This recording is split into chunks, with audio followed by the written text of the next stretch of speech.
Hello. Hello. Good evening. Sorry I hadn't done my hair. Hello. Good to see you. To appreciate you. To sense your presence. Do let me know in the chat if you can hear me, and then we'll crack on with whatever this is.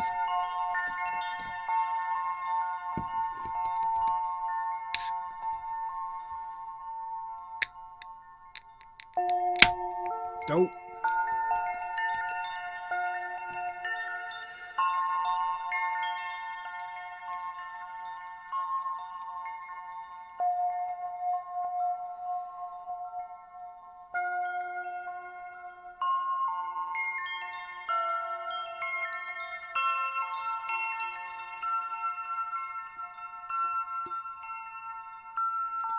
Thank you, Skulldrazer. See these gin glasses? They make your beer look a bit pathetic. I have to say. I've got like half a glass.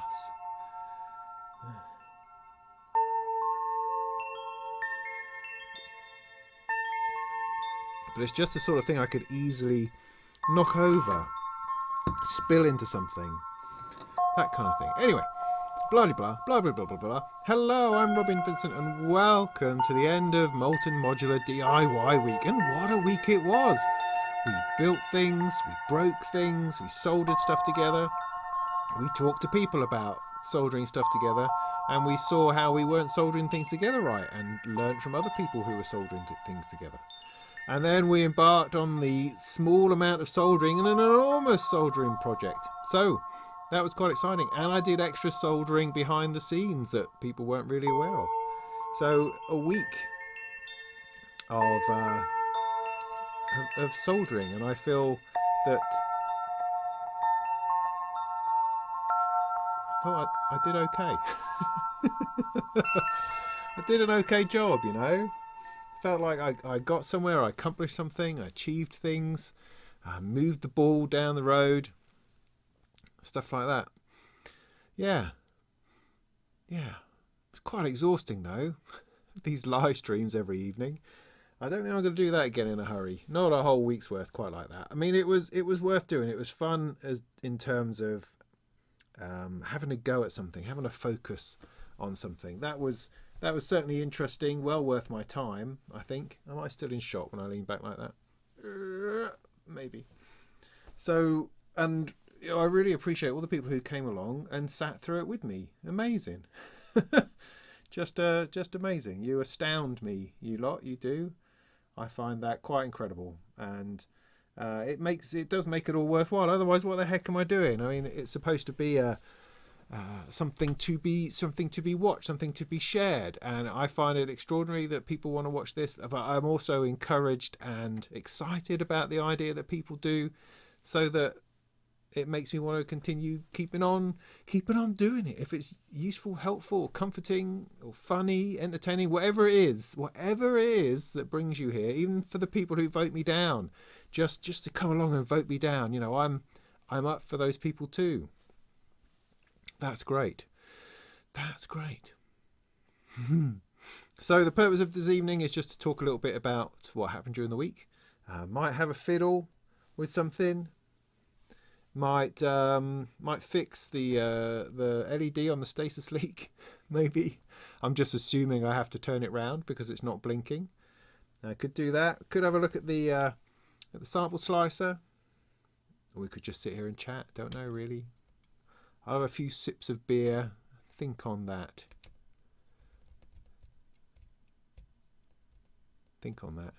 Quite tired. I mean, I'm kind of sitting here thinking that, well, a number of things. I really want to finish the Deckard's Dream. I'm certainly thinking that. And after doing some last night, I feel quite strongly that that I could just get through it. I could just crack through it. Those voice cards aren't difficult. It's just a bunch of components. And I've now soldered enough kits and bits and pieces to be unafraid of that. Just placing resistors, placing capacitors, soldering the buggers in. There's nothing tricky about the voice cards at all. The trickiness is going to come in pulling the whole thing together. That's the difficult bit. But if I can get all the soldering out of the way, then it's purely a matter of mind over matter. It's a matter of will to put it together as a synthesizer and for it to just work. Yeah, that's the thing. Because when things don't work, it's a bit disheartening. But it has to be an element of DIY that we embrace. We can't assume that every kit we build will work. There's always an element of risk involved. Element of risk in breaking something, or something being broken even before you got it. Although, I mean, it was interesting talking to Steve about that sort of thing at Thonk, because in his experience, it's 99% of the time, nearly always, it's a mechanical problem. It's a problem with soldering. It's a problem with something being backwards. It's very, very rarely is it a broken component. That is not something that happens very often. And funny enough, I had a conversation in the YouTube comments with somebody who was very pro the old anti-static wristband, which was quite interesting. He had a lot to say for himself, and then took all his comments away. I don't quite know what that's about. I'm always happy for people to shower me in your wisdom and experience. That's fine. And if I'm ever sarcastic back, that's only just because I'm human.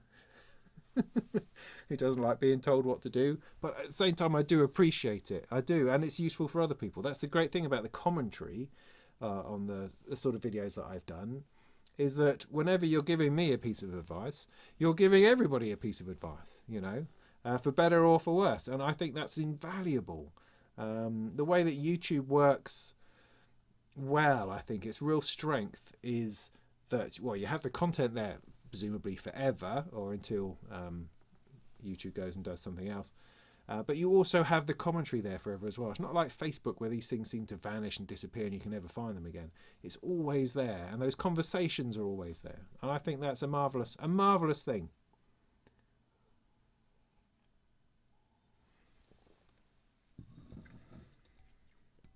So why don't we, I'm unlikely to drink that one, but I thought I'd bring two just in case. You never know. The problem with having beer in a glass is that you tend to drink it. That's what I find.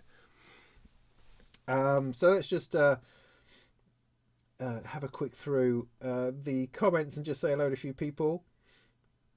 Hi Wishbone Brewery, good to see you back in again, on the piss for another night.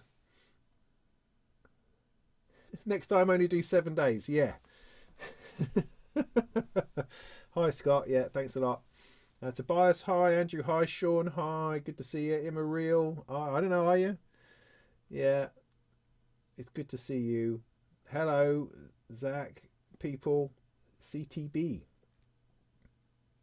Inspired, great. Ian, hi, good to see you. Ken, good, I hope you drink some good beer. Frank, why are you always having your tea so late, mate? Slice the sample slicer, yeah, maybe.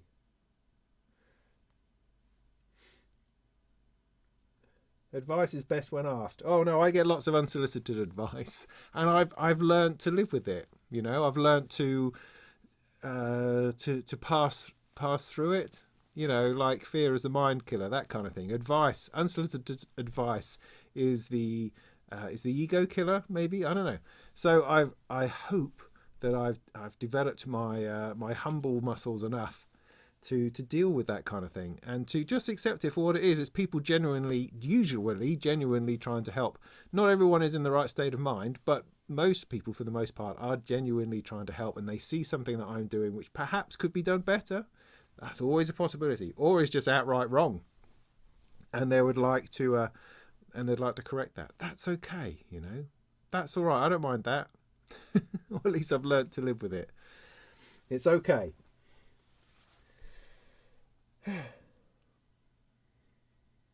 Yeah, I find, I turn all my Van de Graafs off, and I mean the balloons are a trouble. I find them because they're forever rubbing themselves on my head, and it gives me awful trouble. Do you know my Crocs are anti-static? That's how seriously I take these things. Yeah, no, it is. Yeah, it's a line from June. I'm sorry. Well, I mean, Okay, well, what I thought I might do, I might show you what's wrong with the sample slicer, and then maybe people can offer up explanations, because I don't know what's wrong. It's beating the heck out of me. So maybe if I plug that in while we're sitting here chatting, and just show you what it does, because it's entertaining in and of itself, but it's not complete. By which I mean it can only function at a single speed, and that's a problem with a sampler. You need pitch and time control, really. Why doesn't that want to go on straight? I have to take it off again in a minute anyway. So to do that, I better not drink too much more beer, otherwise I'll just blow myself up. I'll plug that in. Should I do that? Yeah, why not? Why not? That gives us something to do.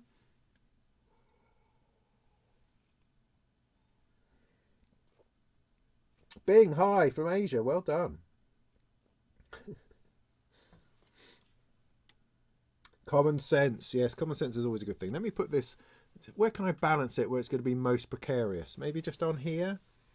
No, I don't know. Maybe I'll put it over here next to my elbow. Perfect. Right.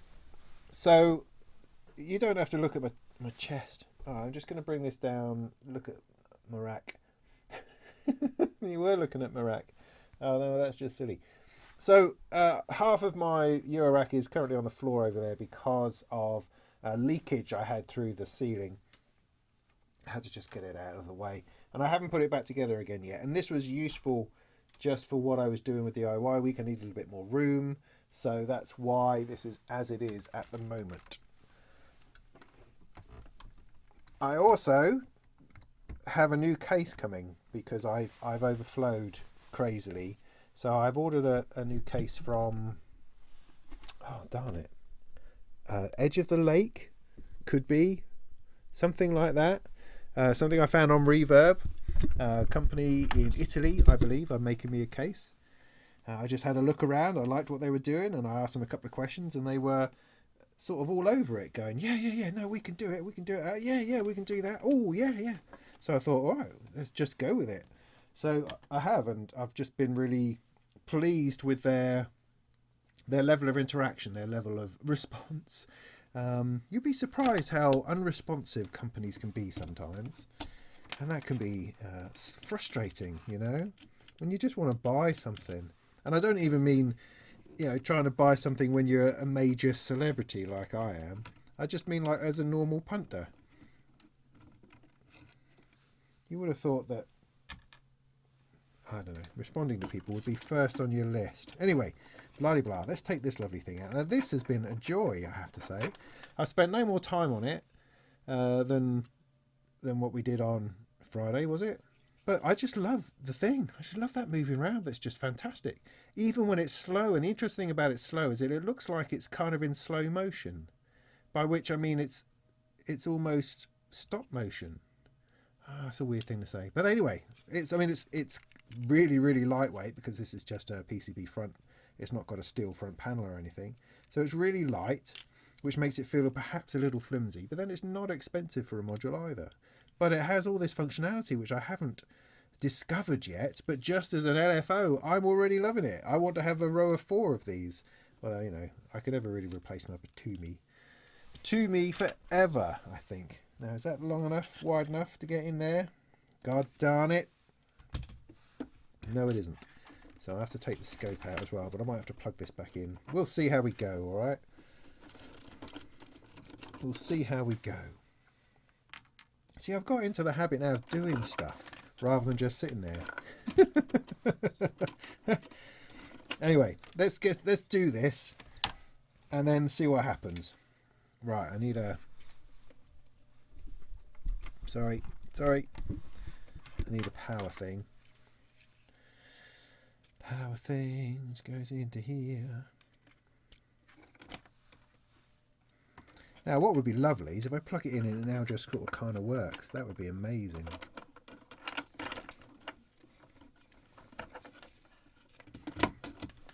Okay, so that's the filler in there. I'll turn it on. I'll take... so that's going in there. What's that coming out of? That's coming out of there.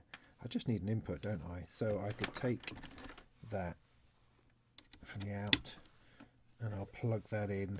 That's coming from there.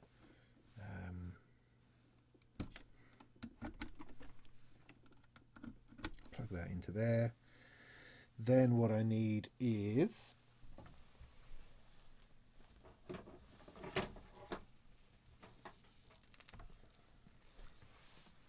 a microphone. Yeah. So sampling light properly. So I'm going to plug that into my instrument interface Pafaco thing. 1 1 1 1 1 1 1. Now, where am I going to see this working? It's going through there. So it needs to be on auto. I haven't got it going in. That's the thing that's missing at the moment. Some kind of input. What's that going to? Let's take that. There we go. So I take the out of the instrument interface, plug that into the in. I would have put the in all the way over on the left, but never mind, that's just me. 1 2 1 2. So that's going seriously wet through there. 1 2 1 2. Can you hear that? I can't really hear it. 1. Oh, hang on. 1 2 1 2 1 2 1 1 2 1 2. So the idea of this sample slicer is that you hit sample and then it starts sampling my voice. It starts going along. Can you see those lights down there? Maybe you can, maybe you can't. Don't know. As it goes along, it then samples, and then it starts sampling my voice. It's my voice starts going on. You see those lights down there? Maybe you can, maybe you can't. Don't know. As it goes along, samples, and then it starts sampling my voice. It's my voice starts going on. You see those lights down there? Maybe you can, maybe you can't. No.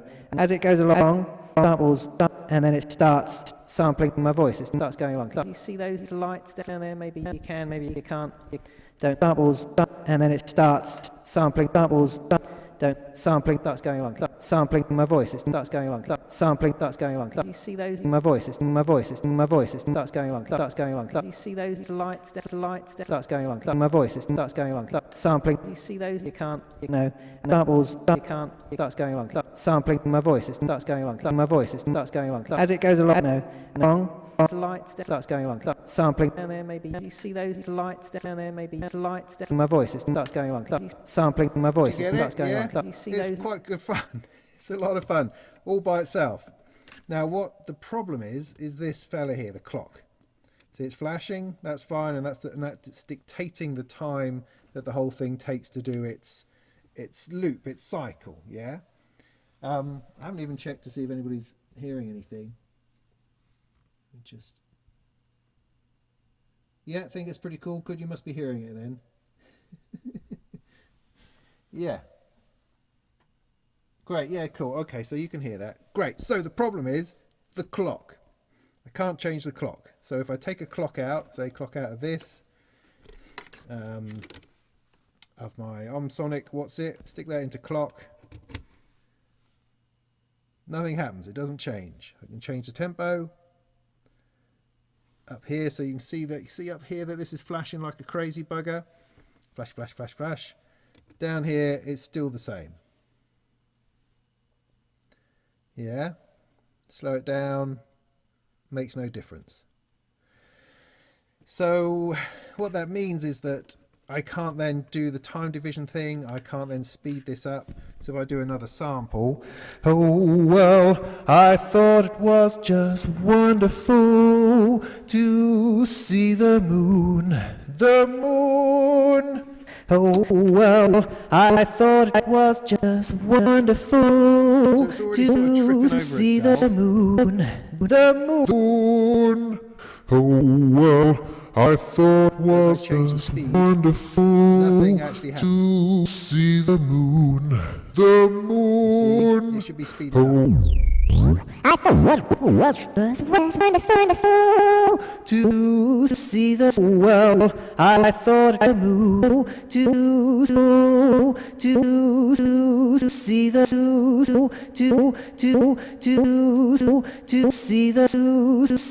move, see the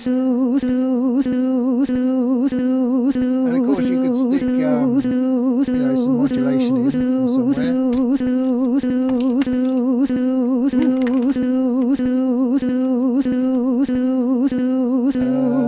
I don't know which length pitch start bit. No, that's not it. No, that's speed,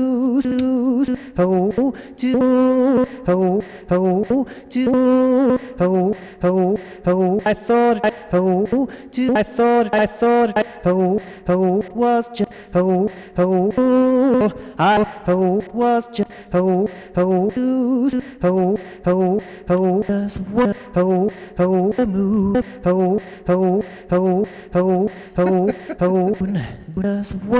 As I say, I can't change the speed, I can't change the tempo. See the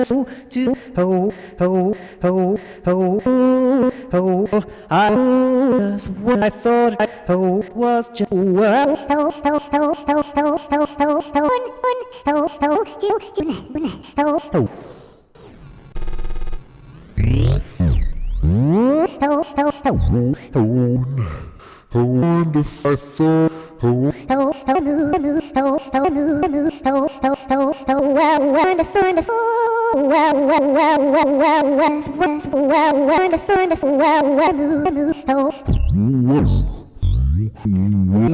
Okay, I'm starting to enjoy this now.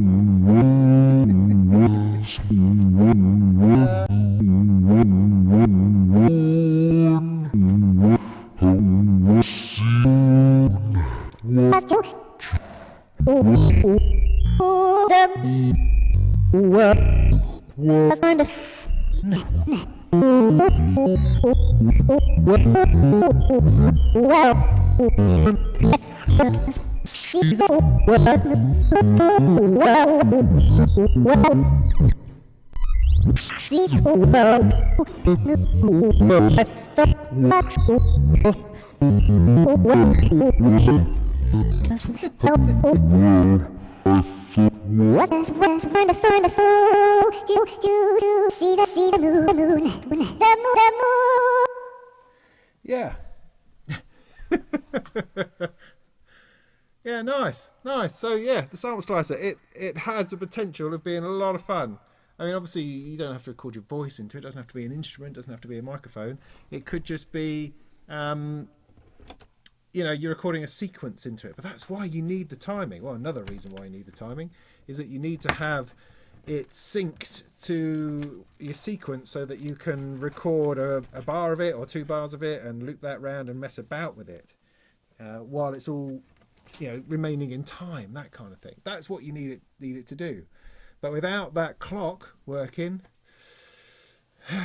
I can't do those things. How do I do those things? I can't. So it needs to have the clock working.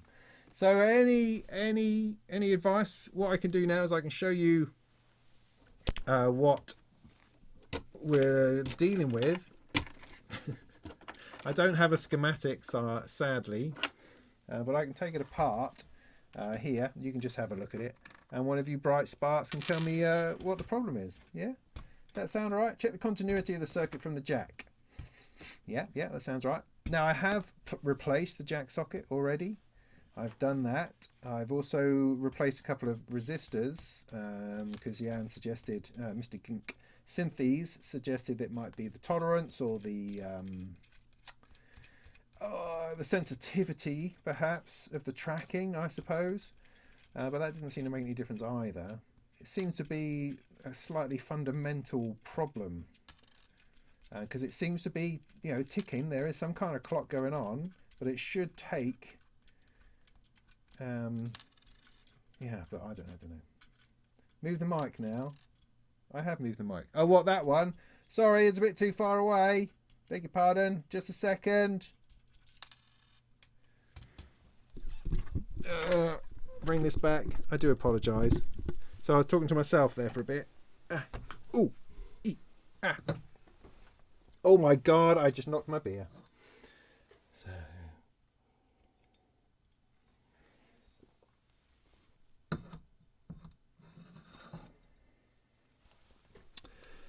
So what was I doing? Taking all those off.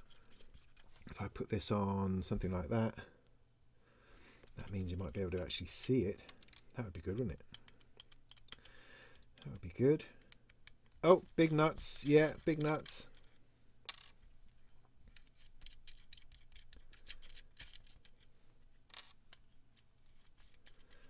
Clock drives the speed at which you sample. Yeah, I know. I mean, I have an idea as to what the... No, I mean, I've tried square waves, I've tried gates, I've tried the Batumi, I've tried LFOs, all sorts of different things into the gate. It doesn't make any difference. Into the clock, rather. It doesn't make any difference. So I'm way past that.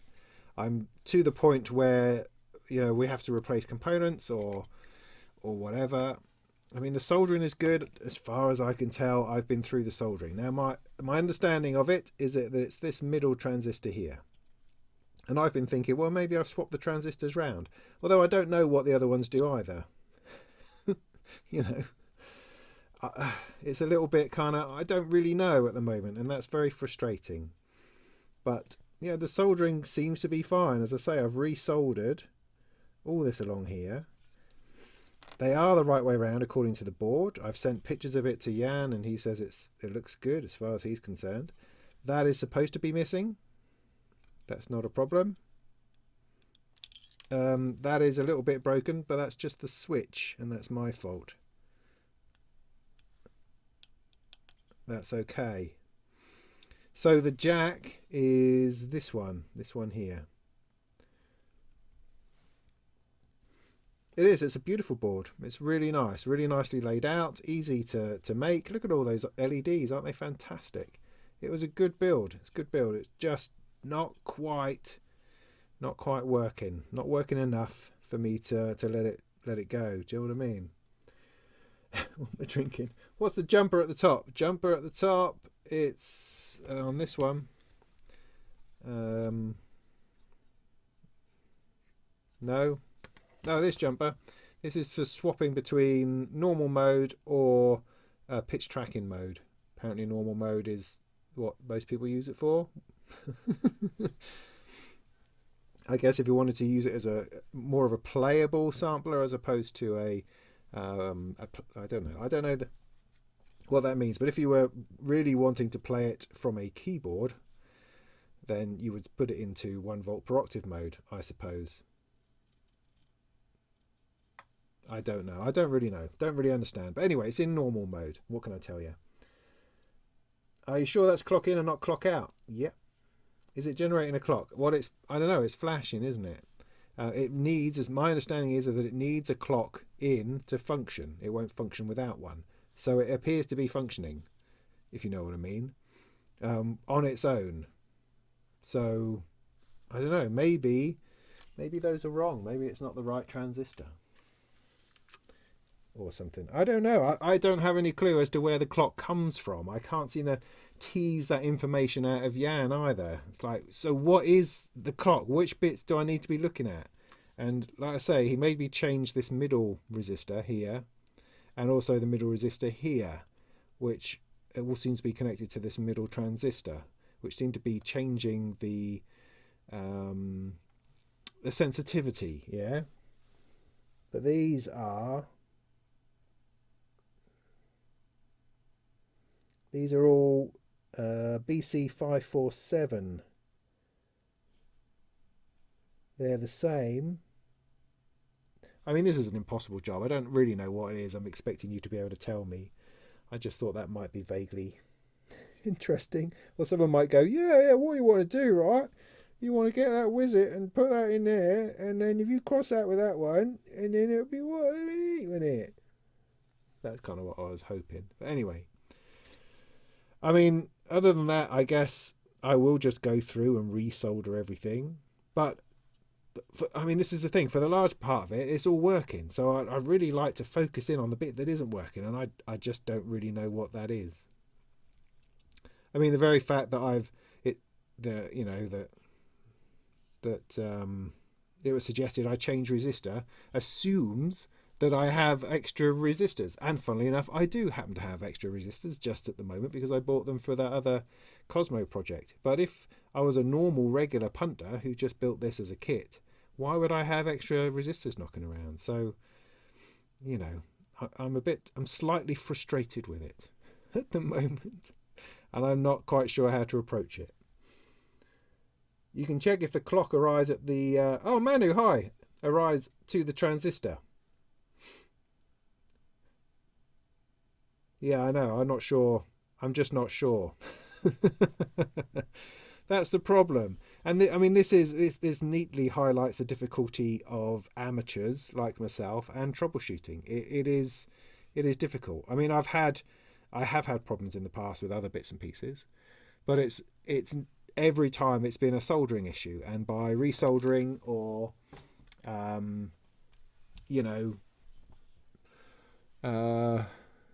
taking things out, putting them back in again in the same place, that has sorted it out. I mean, with the frequency central stasis leak that I didn't get working on the first night, the reason was because I'd missed a whole 3 pins. It's like I'd missed that whole thing. I hadn't soldered that in at all, and that's why it wasn't working. So that was an easy fix once I'd soldered those bits in. This not so much. I've been over it a lot, and I'd also missed something on this, funnily enough, which was this switch. I hadn't soldered that in, but the weird thing was that it was working, because whenever you pressed it, it would make the connection well enough for it to actually function. But that was all. So otherwise, I don't know. Unless a completely wrong resistor was used. Yeah, indeed. Are the transistors definitely for the clock? I don't know. This is my point. I don't know. I can only go on what Jan's told me. I have no schematic. There isn't one on the website. All he said, as I said, he said that try changing this resistor and try changing this resistor, which I did, and I've now put the originals back in again because it didn't make any difference. And he's, I didn't get complete, sadly. I mean, I'm sure he's lovely. I don't know him personally at all, Mr. Gink, Ginkgo Synths. And I've done my best to try to tease out of him as much information as I can, and he doesn't seem to be particularly forthcoming at the moment. And I guess it's frustrating. I mean, it must be an awful thing to have to try to troubleshoot somebody's module from a distance. I mean, that's how difficult is that? And he's saying to me that he's never seen this problem before. Sorry, just every now and again, right, I get an email from someone who bought a computer from me 20 years ago, and that's just happened. Oh dear, that makes my heart sort of sink slightly. Anyway, I'm going to ignore that for now. I'm having fun here. Thanks very much. Is it DIY week every week? Nah. Every DIY kit should be supplied with schematics. Yeah, maybe. I mean, but maybe it's kind of is there a copyright issue with that? Is there an intellectual property issue with supplying schematics, do you think? Looks as if the middle transistor is not switching the external clock signal. He suspects that the transistor is not biased correctly and not switching from the external clock. Yeah, I mean, Ian, that's probably true. I mean, what I'm leaning towards... Yeah, I know, never seen this problem before, the dreaded phase. I know, I've used it a lot myself. Yeah. I've never heard of such a thing. Your computer's not switching on? Really? Anyway, so my feeling at this point was to go through my other kits to see if I have another one of these transistors. First of all. Then I was just going to take it out and see what difference it made. See if it's installed backwards. A 555 or 556 IC. Do you mean this sort of IC? Or are you talking about this as an IC? I'll grab any information that I can. I mean, on here, I've got... I don't know if these have anything to do with it. Because these obviously do the sampling bit. I mean, there's a big chip on the board. Which is an AT Mega, what's it chip? I don't know. On here I've got a 4921 and a 3201, TL072, TL074. Don't think. Oh, I've got a whole four of them down here. These are all C1024s. That's a bit wonky. Ugh, get in there, son. Get in there. Don't think it's that. As I say, I think what I'm likely to do is pull that transistor out and just see what that does. And then maybe swap them round to see if a different thing breaks. Yeah, transistor's not an IC. Well, that's okay then, because the transistor had the name similar to the number the guy was saying. It has a 547 thing. You see, it's very easy to confuse me. Rather unlikely that a resistor failed. Yeah, I would agree. Resistors don't seem to be the sort of thing that fails. The sort of thing that's possible to fail would be more unlikely something like a transistor. Possibly. I mean, they're pretty solid, aren't they? Pretty solid. 555 is working. That's an internal timer. Yeah, no, I've got the Perkle. It's over there. Absolutely. I love it. Yeah, I'll be playing with that a lot more. Yeah. Use the verb. What's that mean? Timing comes from the silver. Oh, what? You mean the crystal? Ba-ba. Yeah.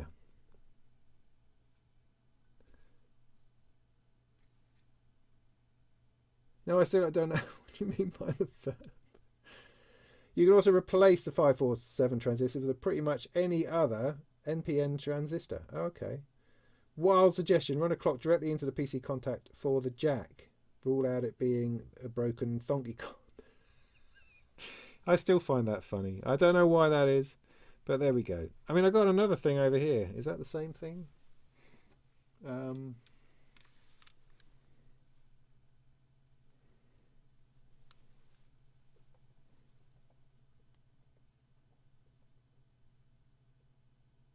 No, I don't know. Can't get a good read on that. Anyway, I don't think we're necessarily going to achieve anything right here, but I appreciate the comments, and maybe I will. I'll go and walk through those later.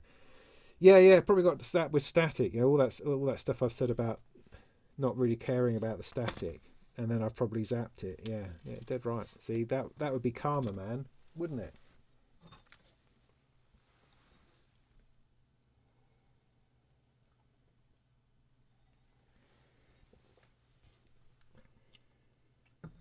No, I didn't do the processor. The processor, this bit here, that was all on the board already. So no, I didn't do that bit, because that would be, likelihood of disaster would be that bit, without a doubt.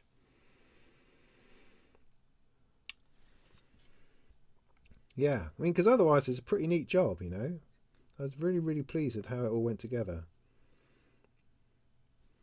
And so because everything else on it works, because it functions, it does lead me to believe that there's just something very specific which is wrong, like a leg's not soldered, or or something something is actually broken.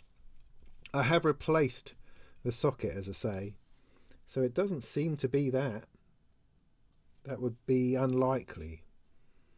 I mean, how much could you possibly go wrong with one of these sockets anyway? I mean, it's it's two pieces of metal. So, oh, weird. So it's this bit here. This LED trumbles off to here somewhere. Yeah, which is that there is that resistor.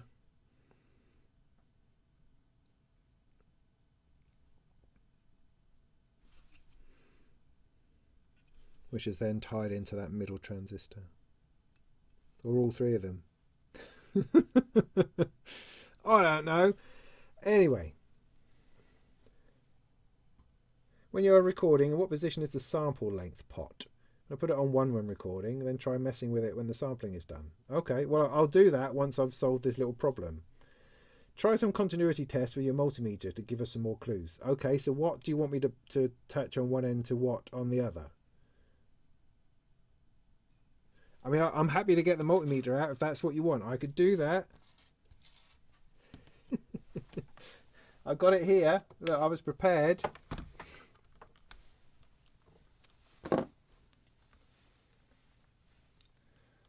So continuity. We're talking about making a beep, yeah? That one. This bit.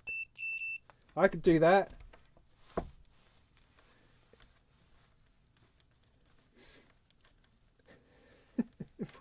We can't. Of course, you can diagnose it over the internet. Where's your hope? Where's your hope, Frank? Yeah. Okay. So there's a thing there, right? So what do you want me to touch?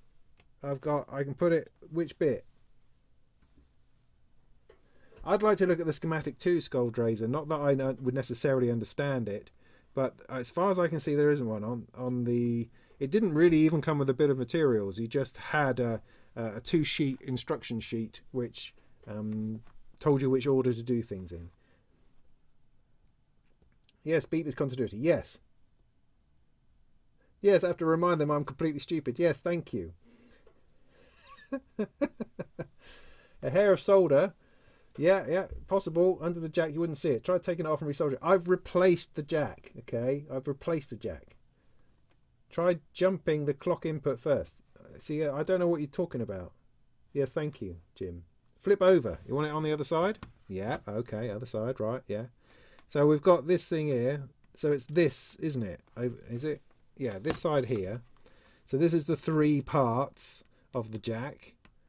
Okay, I'm not sure which bit is which. You want a high-res photo? Oh, just do me a favour. Look, I can zoom you in if you like. Does that help? Where is it? There we go. Now you're talking. So that bit of light is just right on it. Flip it over for easier. I did that. Am I doing it again?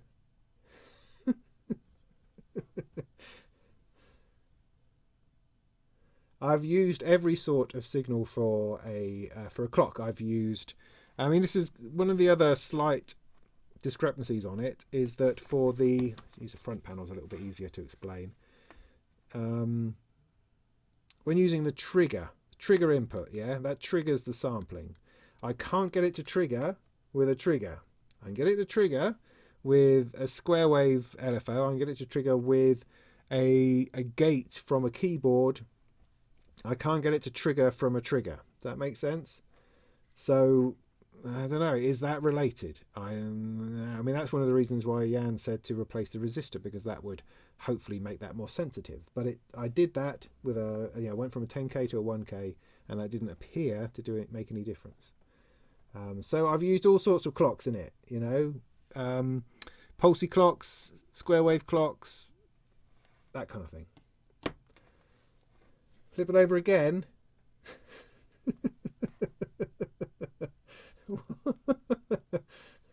So look, I'm ready. Just tell me what to do, guys. What should I do? What should I do? Just want to get a little bit more light over here.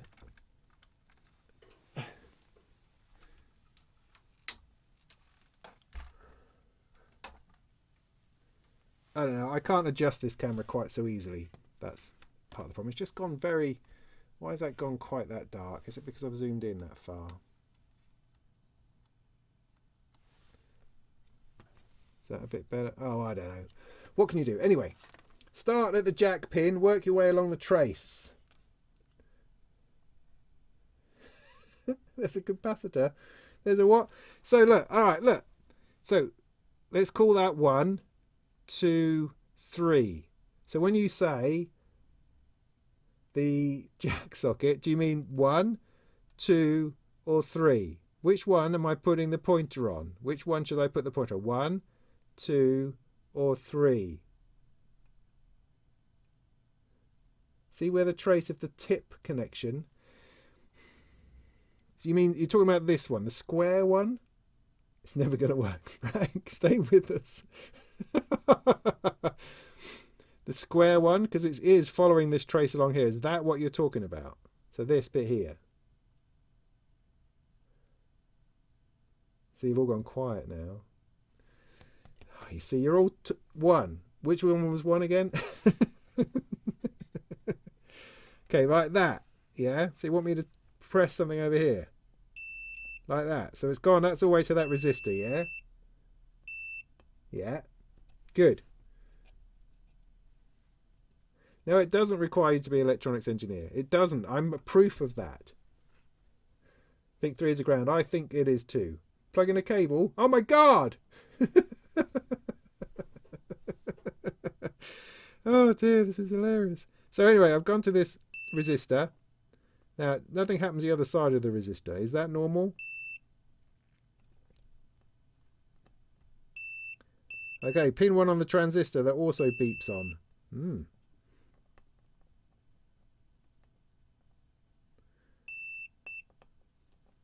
Okay, pin 1 on the this other transistor here, which goes to the sampling bit. I wonder if that should be or not. That one, that one, that one.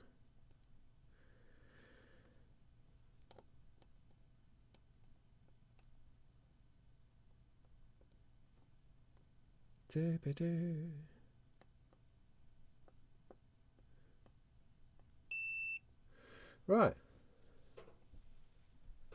Find which pin on the header is connected to it.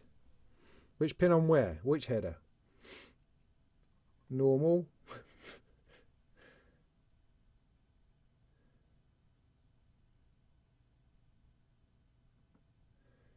Check again from the tip of the cable to the resistor. Okay, I see what you're saying. Cable.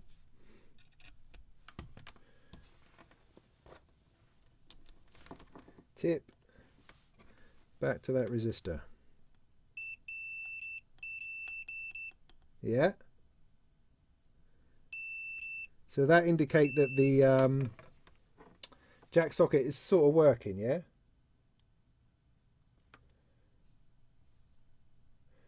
Where am I supposed to have a bare jack? It's just hilarious. The pin headers that connect the boards together. Okay, well let me continue with that on there then, because that saves me having to hold it. So these headers here, you reckon one of those should be responsible?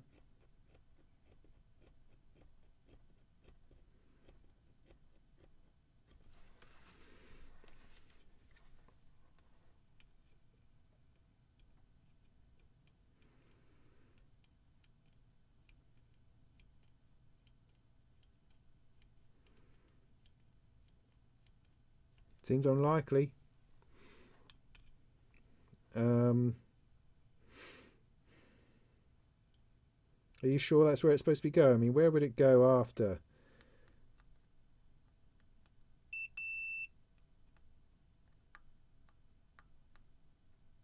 Oh, I've lost it now. Wasn't that?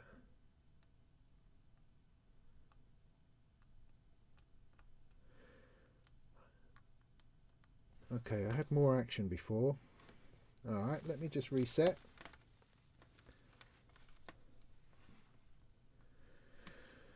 Had it on here.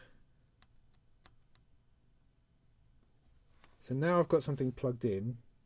Something different is happening. Let me unplug it.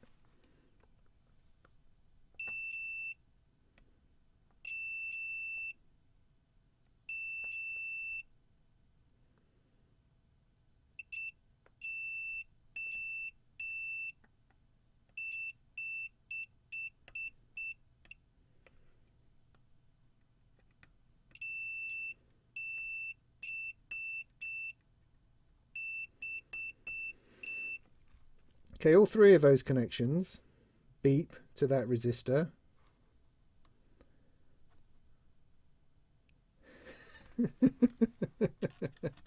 Where have I plugged that in?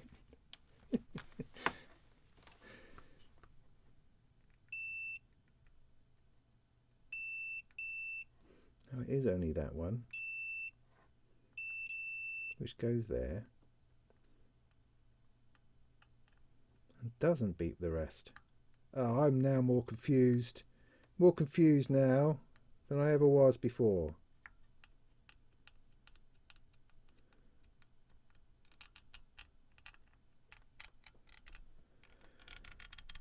Yeah. All right. So I think we should probably knock this on there because I don't think I'm going to get anywhere. I don't think I'm going to get anywhere. Check again with the cable plugged.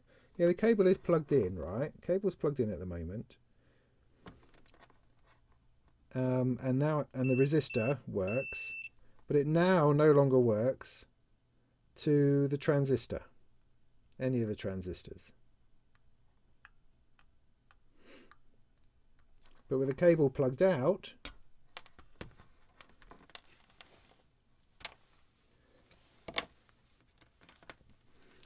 I can go from that same leg and I get a continuity to that transistor. But I also get it from the other legs on the thing as well.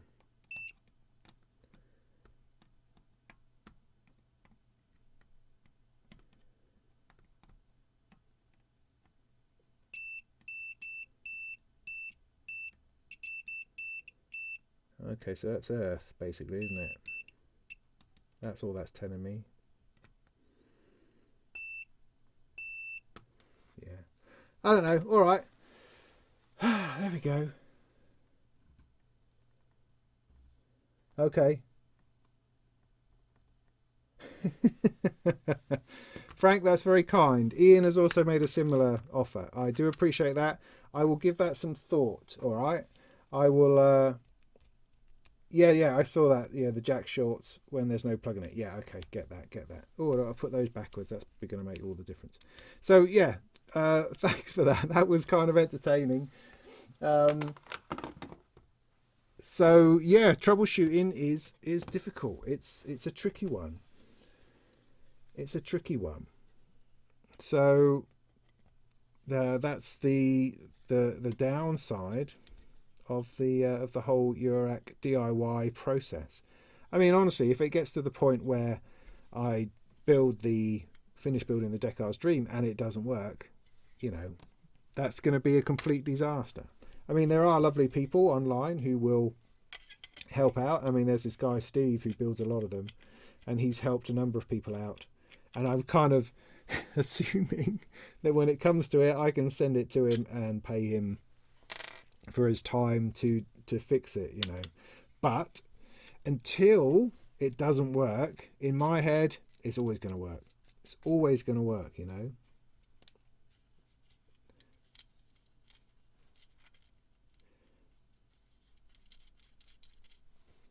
Yeah. Well, look, if Jan comes up with the schematics, I have asked him for it, then we can perhaps look at it again. I don't know. But there we go.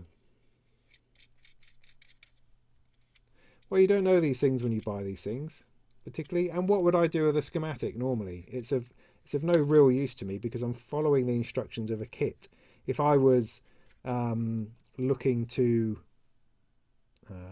build it myself, then that would be a different matter. But generally speaking, with a kit, a schematic is of little use to someone of my meager skills, you know. So I can understand why people would want that, but that never would have occurred to me at all.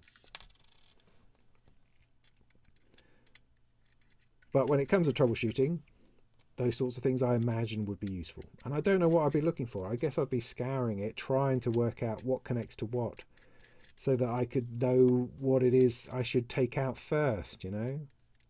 It's probably something really stupid, and it's going to suddenly burst into life because I resolder something that seems to be completely unrelated.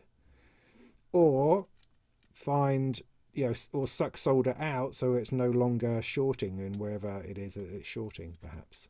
That kind of thing.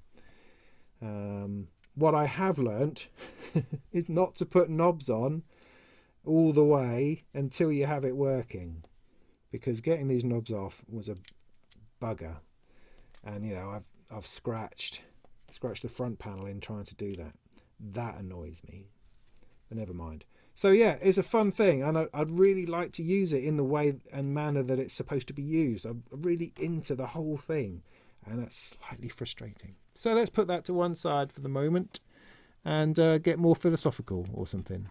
Yeah, so thanks for your help on that. That was fun. I liked that. That was fun. So, so yeah, that's appreciated. I'll look into that some more. So, so what should we do? What time is it now? Look, that's an hour. So I wasn't planning on going on too long this evening. I don't know if I had any other great revelations to make. I mean, I've got lots of things that I would like to build. Oh, I know. Let's have a look at this kit here. That might be fun. Just for a minute, because this is something that I'd very much like to build. You know, trying to work out the time for everything is difficult.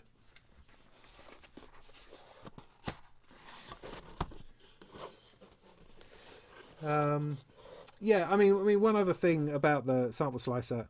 What is going on with that? Oh, I've got me light in the way.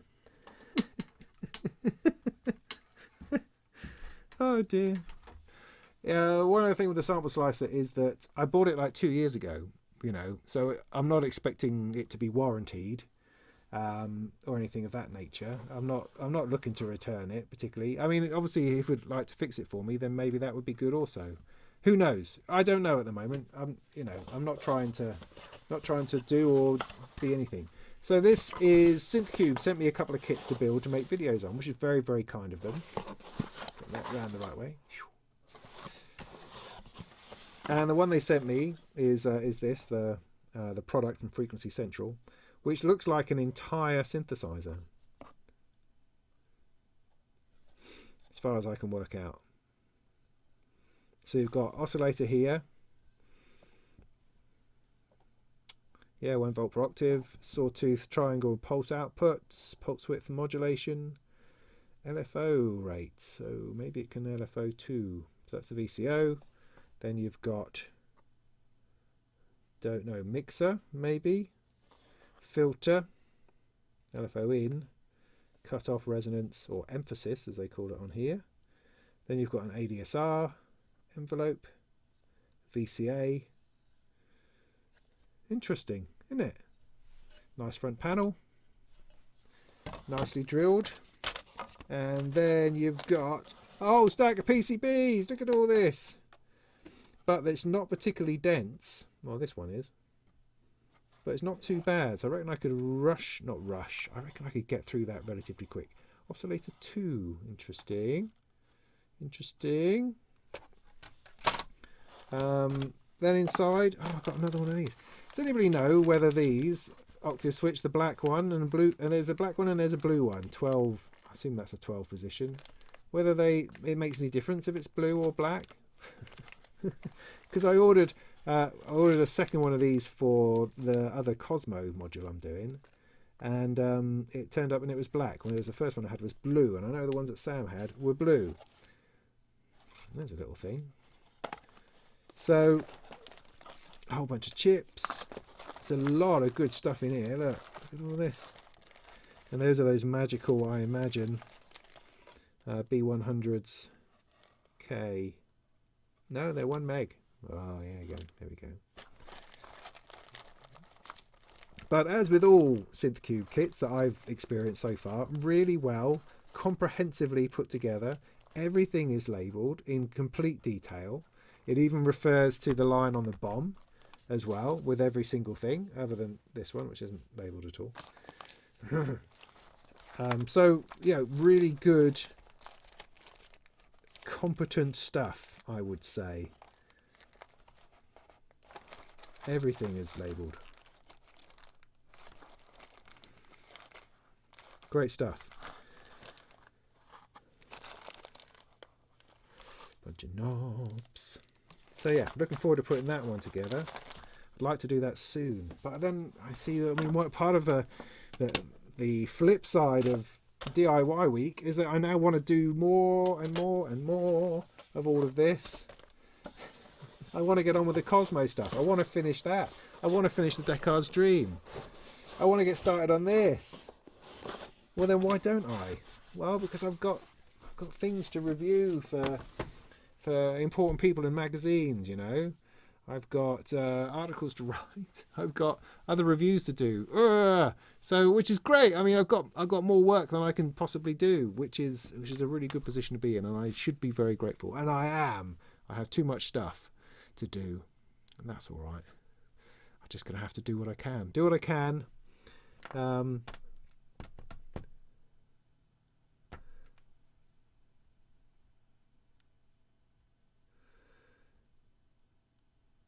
of the switch shouldn't matter. Okay.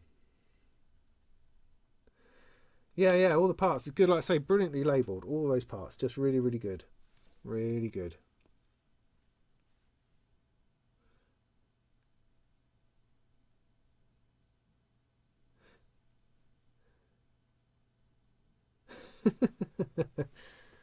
Rick sold out of the stasis leak, has he? Oh.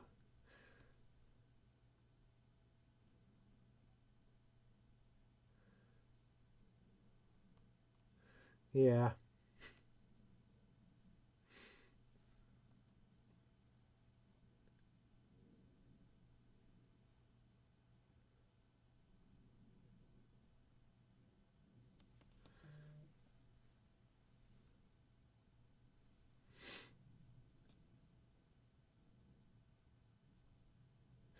Am I doing anything with Synthfest Online? Yes. Okay. So, Manu, are you still in the chat? Yeah. Next weekend is Synthfest weekend. It's also Modular Day in Spain, and I can't quite remember if it's called Modular Day or exactly what it's called. But sort of the Spanish modular makers, that's Bufaco and Endorphin. I think there's another one that I can't remember. Are getting together and having a bit of a day. They've had this planned now for a long time, long before Synthfest came and decided to choose the same weekend. But so they've got a sort of an evening from about 5 o'clock in the evening through till midnight. I think they've got a thing next Saturday, and I'm helping them out on the first half of that. So I'll be in their live stream chat, I think, talking about Endorphin stuff, talking about some performances, some Bufaco stuff, other bits and pieces, whatever it is that comes up. I'll be sitting there chatting away, hopefully not in Spanish, because that would be difficult for me. I'm just assuming completely, belligerently as an Englishman, I'm just assuming it's all going to be in English. So that'll be happening. That's next Saturday, and as soon as I have links on all of that, I'll throw that out there so you know about it. I should also be on with Jamie. Lost my mind now. For Synthfest, Jamie. Modular Day it is. Thanks, Manu. Patching Panda. Thank you. Transient as well. Yes. Those guys, Patching Panda. That's interesting. I've looked at their stuff. Yeah. So cool. So yeah, I'll be doing that. But then before that, Jamie, whose name escapes me, which drives me nuts, is doing like an all-day stream for Sound on Sound, and hopefully in the afternoon I'll be on that for a little bit as well, just to say hello and to talk about stuff. And then on the Sunday afternoon, so that's next Sunday afternoon, the 11th, I'm going to be doing like a live stream seminar. Oh yes, it's going to be, I've decided to call it Beyond the Basics. So the idea, crazy idea in my head, was that last year at Synthfest I did a seminar on getting started in modular. And it was an hour-long talk with a crowd, and it was good. My plan was to build a row of modular and talk through the process of that. When it actually came to it, fitting it into the time scale, I literally just built the simplest synth voice you can imagine. Just very, very simple. Now, I had lots of other modules I could have plugged in, we just didn't have time to do. So I figured this year, to follow up from that, rather than just doing the same thing, I thought I would start with a synth voice and start adding things to that.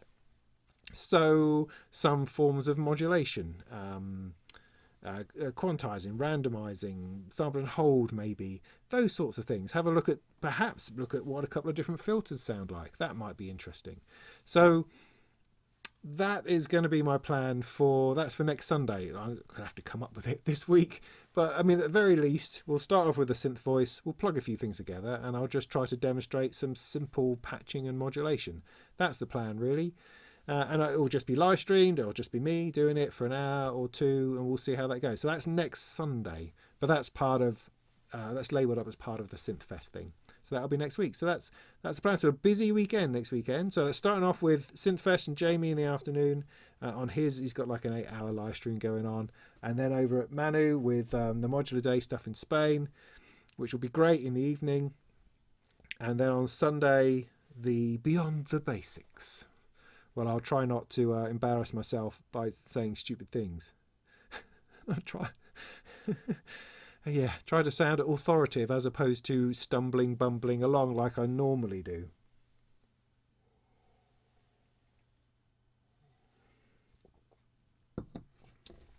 Yeah, that's right. I did a Synthfest talk last year. Yeah, it was good. Oh, then of course I did the guy with Gerald thing. Guy called Gerald thing in the evening, which was hilarious. But brilliant. Brilliant, yes. English, Manu, thank you. I'm sure that's for my benefit, and I appreciate that.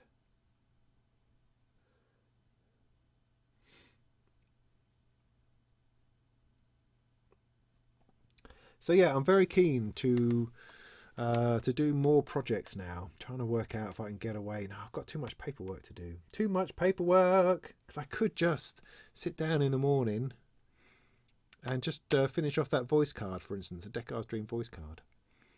That would be extremely satisfying. But I also need to do, people send me things in order for me to make videos about them, and one has an obligation to fulfill that, so I do need to focus on those things. And I've also got the beautiful Ratchet drum machine to review, which I'm so close to doing now because I have the drum machine bits, the Perkle and the Queen of Pentacles in place, so that I can do a really good demo of it. So I'm really excited to get stuck into that as well, because I've had that Leah sent that to me in like March, April time. So I've had that a long time. It's just literally I've not had enough percussion in my rack to make a decent demo of it. Now I have. Now I can do it. Now I can fulfill that obligation of reviewing that module, which will be great. Because I hate these things dragging on. It does drive me nuts. It does weigh on me. I would love to, to be as organised as Bo Beats is, for instance. So his videos always drop on the day of launch normally. So whatever it is that comes out that he's got, bang, he's got a video on it. Whereas, sometimes I just need to be in the presence of something for a few weeks, if not months, before I can seriously sit down and decide I know anything about it. Do you know what I mean? And I don't mean that to say that I'm training myself on something every day. It's purely that I don't have the time to focus on something completely, and what I'll do is I'll dip into it and I'll play with it. It's like with the Ratchet. I know a lot about it, but I still haven't opened the manual, and there's lots of areas I haven't looked at yet, but I've used it a lot, and I now kind of know how it's working, and I want to get to the bottom of it so I can do a proper video on it. So that kind of thing. And I find that only really comes about by things that stay knocking around. You have to give these things time, I think, but at the same time you have the pressure of getting something done before the world loses interest. It's like the Queen of Pentacles. I'd love to do a big video on that, but I don't understand it anywhere near enough to do that. I mean, the fact I'm gonna have to sit down and work out some samples for it, that kind of thing, and do all of that rigmarole and work out how on earth does that effects routing work, because that just drives me nuts. So there's lots of things to work at and to learn on, so I'm not going to be able to produce a video of it, immediately. Anyway, what was I saying? Where can you watch the Synthfest thing? Well, from my point of view, I can go to, if one goes to synthfest.co.uk. Coming soon, it says. Yeah, they're not quite got there yet. So the whole idea with the Synthfest thing is to...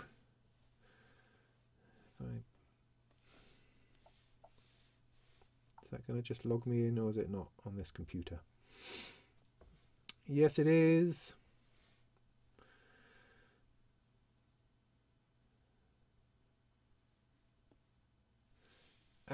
Get out of it. Jamie Morden. There we go. God dear, drives me to distraction. Anyway, so what am I talking about? So yeah, for Synthfest themselves are doing bugger all, not doing anything at all. All they're doing is providing a web page onto which we throw all our stuff. So I've submitted the fact I'm doing this seminar, and they've said, "Ray, that's great. We'll stick that up." So they'll stick that on their website, and you'll click the link, and you'll come just directly to my YouTube channel. So just hang out on my YouTube channel. In fact, I've already posted the scheduled live link for it. It's already on the channel. So if you look in the channel for upcoming live streams, you'll see that it's already there. So the idea with Synthfest is that we all create our own content, and Synthfest are just becoming a launch page for that. So they're trying to put in as minimum amount of work as possible for a maximum return. That's the idea, which is like fair enough. I mean, you can slog your guts out trying to do this online stuff, and people do, and people do it to great effect. And I know that Mano will put on a great show, Bafaco and all that lot in Spain. That's going to be great next week. There's also SoundMit coming up in November, and for that they're really putting in a lot of effort, trying to make that as groovy and connected as possible. There's also Synth Booth, or is it Superfest? One or the other. That's coming up soon as well, and they've tried to make that into a very professional looking, properly run type event. But I mean, there's room for all of these kinds of levels of event, I think, as people are trying out this virtual thing. It's difficult, it's time consuming. It really is. It's not like putting on an actual physical live show. Of course, that's a whole other thing. But it's difficult in other ways. It's difficult to get people enthused. It's difficult to market it. It's difficult to get the technology to work right, and to know exactly what it is you're supposed to do in a virtual synth show. So it's a very challenging area, I think, and certainly from my experience of just putting on this week, I mean, a week of live streams is exhausting. There's a lot. And you spend the whole week feeling terrified and anxious that things are going to work, that people are going to turn up, that it's going to go all right, that the technology is going to sort itself out. There's a lot in all of that. So yeah, Ben, hi, good to see you. Well, I was just going to go. Is this, I'm just noticing my is that a little bit off? No, is that in? That looks okay. So yeah, the whole virtual show thing is I think really, really challenging, but I'm doing my best to throw my hat into the ring to try to help out. The other thing coming up for SoundMit is that I'm going to be doing an interview with Roger Lynn, which is interesting. I've not met Roger before. Obviously, I'm aware of his history, but he's very, very interested and focused on the Lin instrument and talking about MPE and MIDI 2.0 and the future of interface design as opposed to the past. So he may be the person who invented the MPC, but he doesn't really want to talk about that. And that's fine, actually. I'm quite up for looking at things into the future. So we've got that coming up on the SoundMit weekend, which is in November. I'm also doing a bit of a DIY build for them as well, which I should have here in a week or so that I must make time for. So yeah, we seem to have a whole stack of these shows coming up. So, I mean, ideally, I should follow this week up with other weeks. I should do a week on software, do a week on modular, a week on regular synthesizers, that kind of thing. But it's just too much. You can't possibly do it. Can't do it. I would grind myself into the ground. Besides, I wouldn't, see my family very much or be able to relax in front of the telly, which I quite like to do, given the opportunity. So, how are we doing?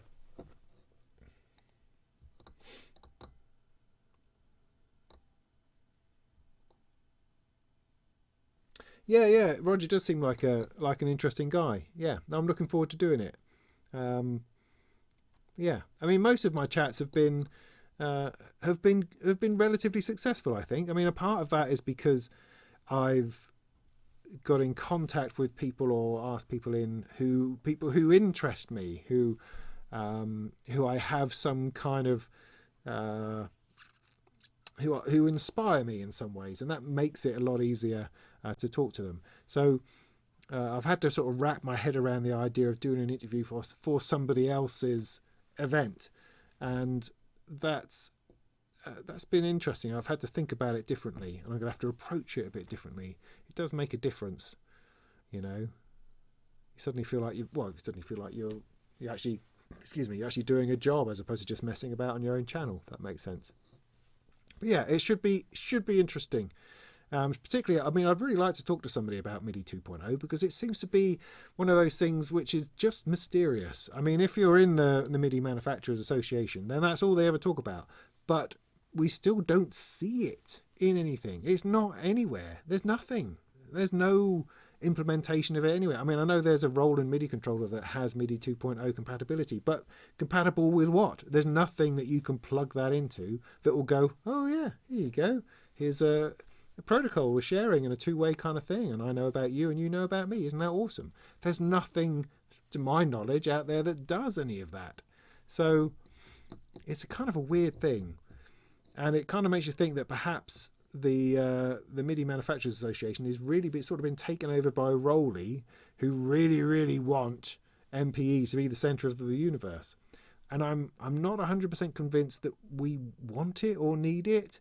It's fun and all that, but actually notes from a regular keyboard is plenty. I don't know. I mean, this is going to be part of my conversation with Roger, I suppose, is that how much expression do we need? How important is that, do we think? Is that the future of everything? Doesn't it just all end up with wobbly notes? Really? I don't know. I mean, I certainly find it's when I have a little Roley Seaboard controller, and when I use that with their particular software, because that's definitely what it works best with, it is interesting, and you can play quite extraordinary things, but I'm not entirely sure of how extraordinary they would be actually in some kind of mix or in a project, other than doing some kind of synthy guitar solo, you know, sounding like Jan Hammer or something. I don't know. I don't quite get it. On the other hand, things like the interrogation that MIDI 2.0 does, which again, the words can't quite pull that out of my head. Inquiry, is that it? MIDI inquiry. The sharing of information about patch lists and controllers, and the automatic mapping that could bring about. It's fantastic. I like all of the idea of that. It's just that, as I say, I've not seen it implemented in anything, anywhere. But apparently it's all adopted, which is great. So anyway, so that's the things that interest me about that, as well as just hearing about what he's doing and how he's finding things. So cool.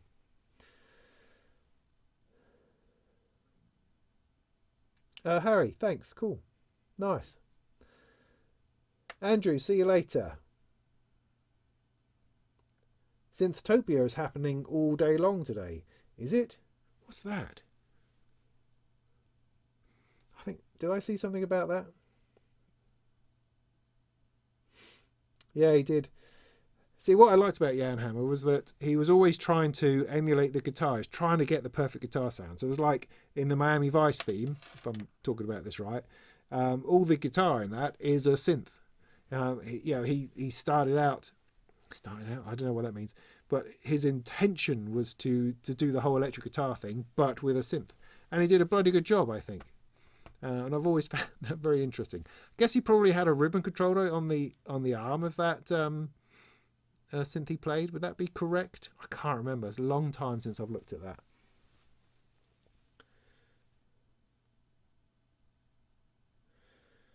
Yeah, sounds more human. Yeah, could be. Christian, you're welcome. Thanks for that.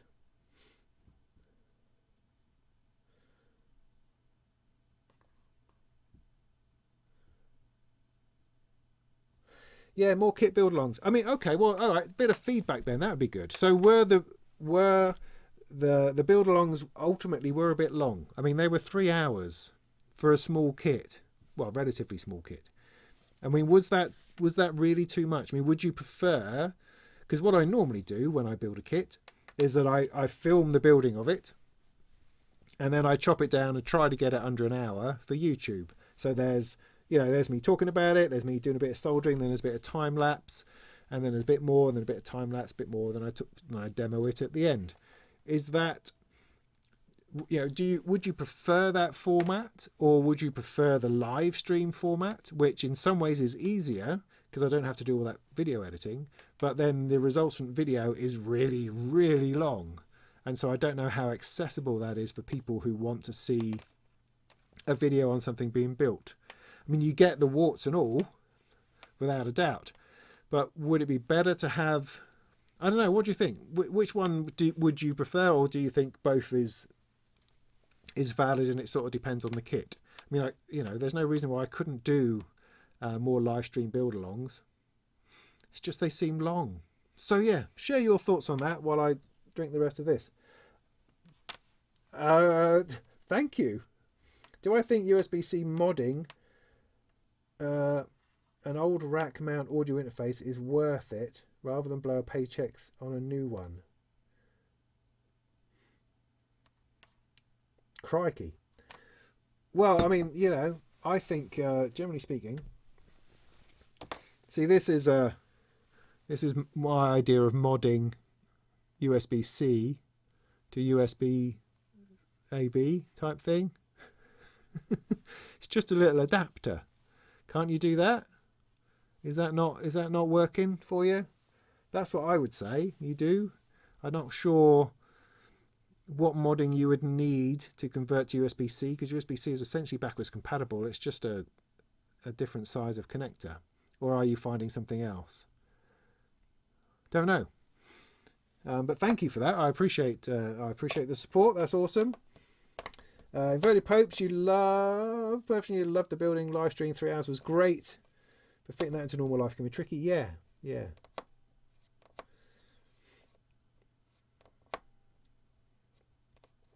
Well, cool. Dry lunch. Thank you. I appreciate that.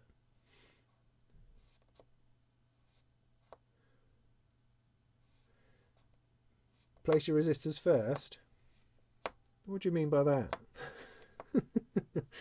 What do you mean from the Decar's dream where I couldn't find where all the resistors went? Yeah, but then isn't that part of a build, where finding out where these things are?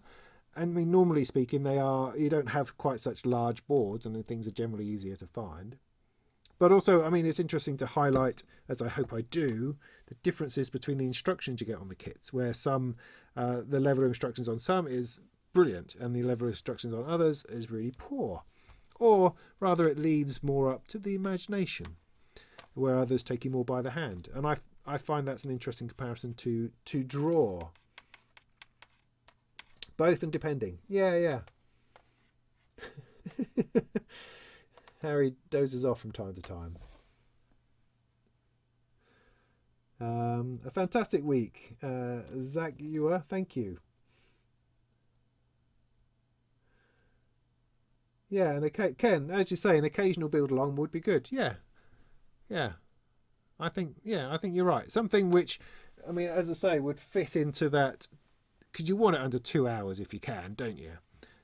Whereas both of those took 3. But there was a bit of fiddling, faffing about, and I did at least half an hour of talking on the status leak before I got started because I was too nervous to start. I did better on the 3PT, but we had some issues with that. We were talking through about resistors and stuff.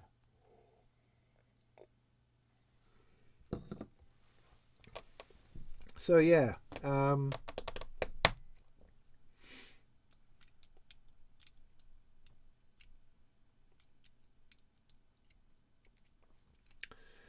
if you solder anyway, do the live stream. Yeah, I mean, it's not a simple thing. Setting up the cameras, setting up the mic, the situation, having everything lit properly. I guess if I'm doing that to record it anyway, yeah, I suppose. It's just, I mean, I guess when I'm filming doing a build, I'm not always I'm not necessarily sitting down here for 3 hours doing it. I might do an hour, then have to go and do some work, then have some lunch, come back, do another hour, and you don't see that in the edited video, so it doesn't work quite so well as a live stream. I think it's better if I decide to do that ahead of time. That's what I think. But I mean, I've been mightily impressed with how you lot have turned up to each of these live streams. That's been extraordinary. I'm really amazed and grateful that that's happened. So I mean, I think what I'm going to take away from this week really is that it's definitely worthwhile. Can't do it very often, but maybe 3 times a year, every couple of months. No, every 3 months, every 6 months. At least once a year, right? I'll definitely do it. And I think there is room also to focus on other things. Exactly what, I mean, the DIY thing really worked well, rather than, say, reviewing a piece of gear or, just making music. All of those things are useful, but you could just sit there twiddling your thumbs, whereas having a defined project really worked in that environment. And also, having the chat with Steve as well and doing the Cosmo thing. I mean, it was just, the whole week was flipping genius from beginning to end.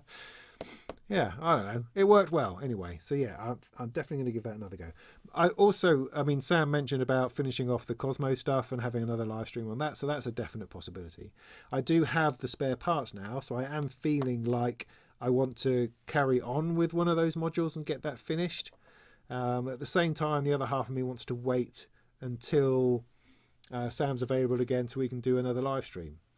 So, don't know, trapped. But probably unlikely to do any more building now for a week or two. I've got too much paperwork to get through. So, yeah, interesting. Thank you for that. Get burnt out twice a day, twice a year. Yeah. What would be your go-to trigger gate sequencer for generating good patterns and variations? Is it the Stottke? What the Stottke does really well, what the ratchet does really well, is it gives you those 16 steps. So you can just punch in the pattern that you're after. So you can punch in that kick drum, switch to the next one, pump in the snare, exactly where you want it to be. You're not trying to navigate some kind of system of things. Particularly, you can see those lights, you can see where they are, and so the simplicity and usability is just really high.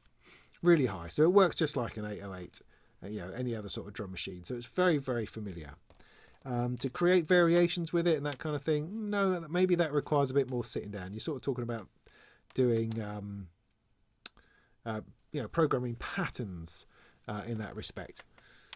And so you could do it with a ratchet, but I think perhaps other things might do it better, like a varigate. What the varigate's really good at, I've got the 4 Plus, not in this rack, in my other rack, and that does probability really well. So you've only got 8 sliders on the 4 Plus that I've got. Obviously, if you get the 8, you've got more to play with. But on that one, as you push the sliders up, it increases the probability that trigger will fire, and that gives you sort of this built-in probability effect on variations in patterns, and that works really well. So those. Do I have any other trigger sequences? I don't think so. I will have the little 8 at some point soon, which is in here,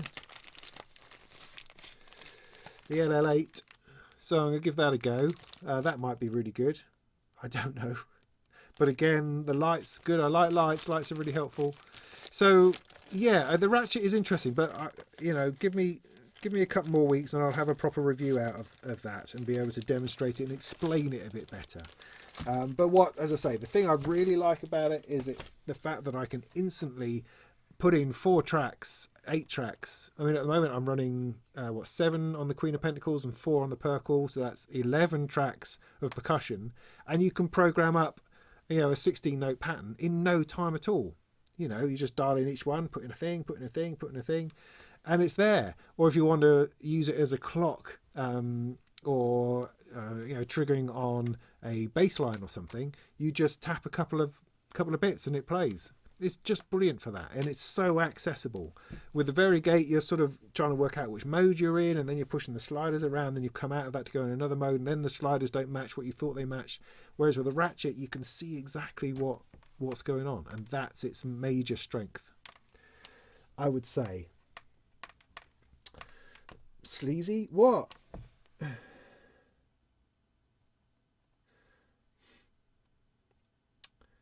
Yeah, okay, so the Ratchet is affiliated to Synth. See, I've been giving that some thought. I mean, you can buy it directly from Lear.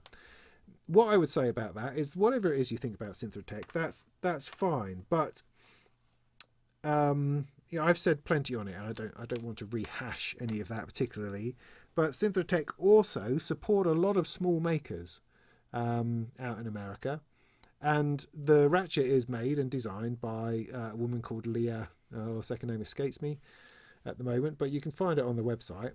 And any outfit which is supporting a woman maker in Eurorack, I think that should be supported. You know, regardless of what you think of the bloke who owns Synth,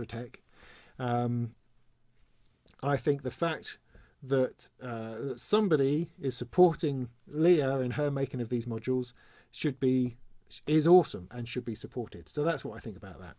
I think ultimately, why would we punish a woman who makes an awesome module for somebody else's idiotic political leanings, or misogyny or whatever, So yeah, I understand that there is that connection somehow, but as I say, you can buy it direct from her. You don't have to buy through Synth, as far as I can work out. At least I went there earlier, clicked on the buy button, and it seemed to just all happen automatically. So yeah, I don't think you should let that take away from. I don't think that you should use that to prevent doing business with a woman who's building Eurorack modules. There you go.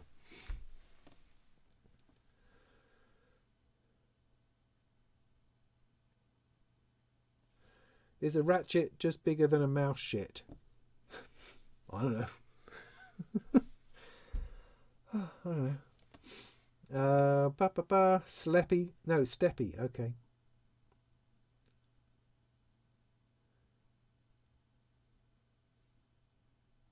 Synthanasia. Yeah, that's right. That's right. Yeah, it's not Synthtopia. Absolutely. Thank you for that. I was getting a bit confused in my head.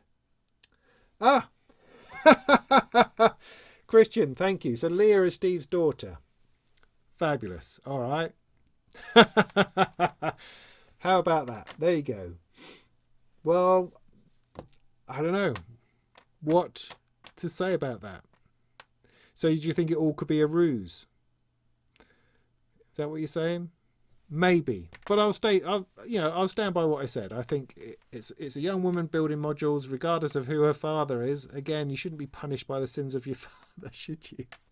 So whatever you like, mate, whatever feels comfortable for you. But I'm not going to make a song and dance about it at all. I'm going to do a review of the module because I think the module's good, and I like the fact that it was designed and built by a woman. At least my understanding of that is that is what that is. So yeah, gotcha and all that. Yeah, whatever.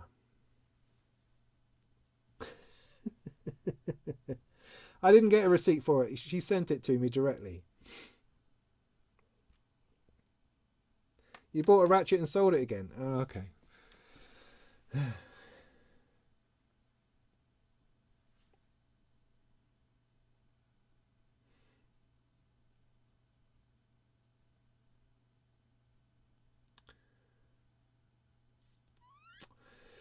The Vermona random rhythm has two. The random rhythm, yeah, I'm always forgetting that fella. I mean,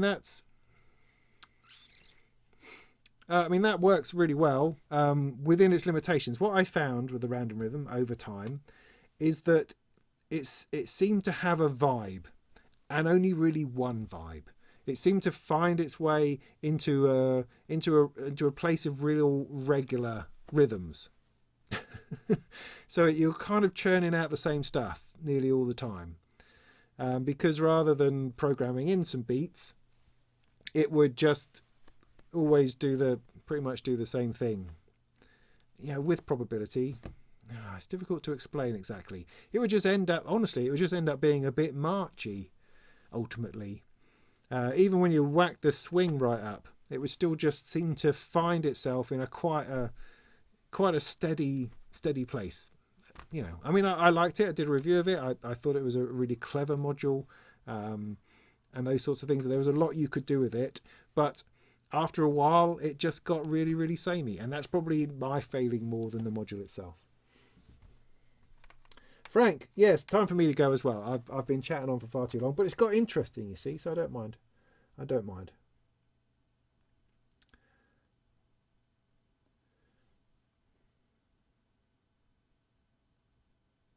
Oh, the DNI Pro Dot. Yeah, I've heard good things about it.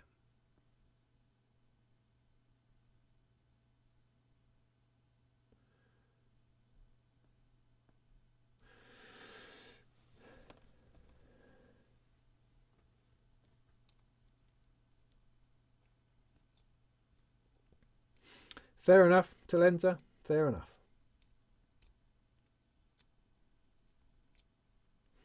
Is it? My beer just wants to be drunk. So, yeah, okay.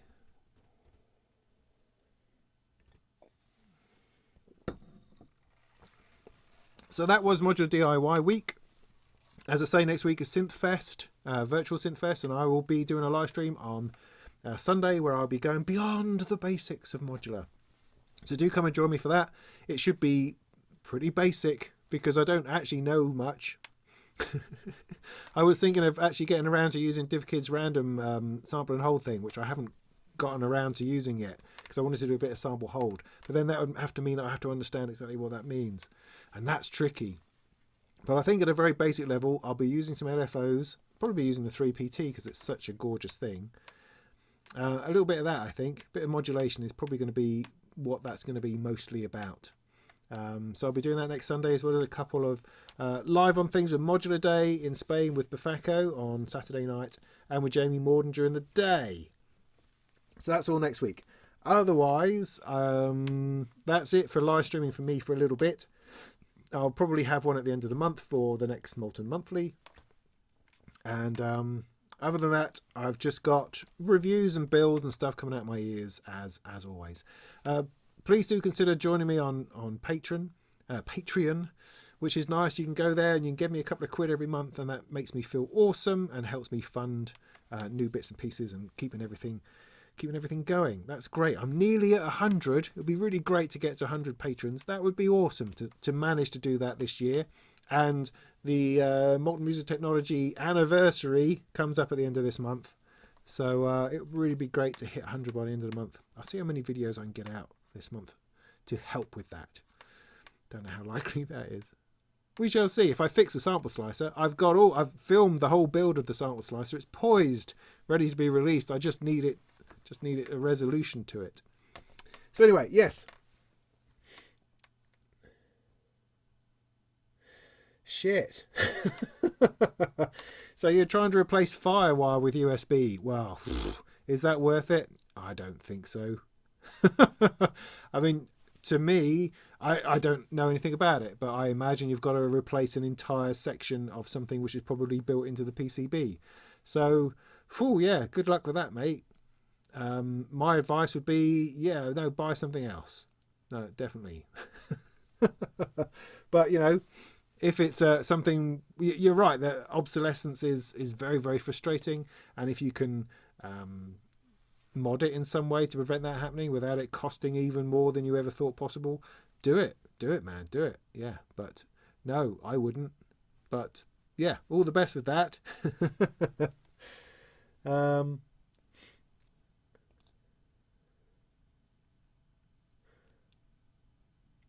Have a rest. Yeah, I will, because I'm feeling a bit coldy, I have to say. The Mellow Dicer. Yeah, that's very similar to the Omsonic Stochastic What's It that I've got, which I'm definitely going to be doing a video on soon. Anyway, need to go. It's already done too much. Thanks for all of that. Thanks for stopping by. Thanks for the chat. There will be more chats. I do one of these at the end of every month after the Molten Music Monthly. And who knows what we'll be doing in the future. But yeah, do feel free to join us next week, and I will be chatting to people as well as doing the seminar, and we'll see where that goes. Could be interesting. We'll see. So thanks ever so much for joining me this week. It's been awesome. Really appreciated it, and I've got a load of stuff done. Feel enthused about soldering again, which is great. Lots more kits to come, I'm sure. So in the meantime, go make some tunes. I've just got to go and find the button. There's a button over here.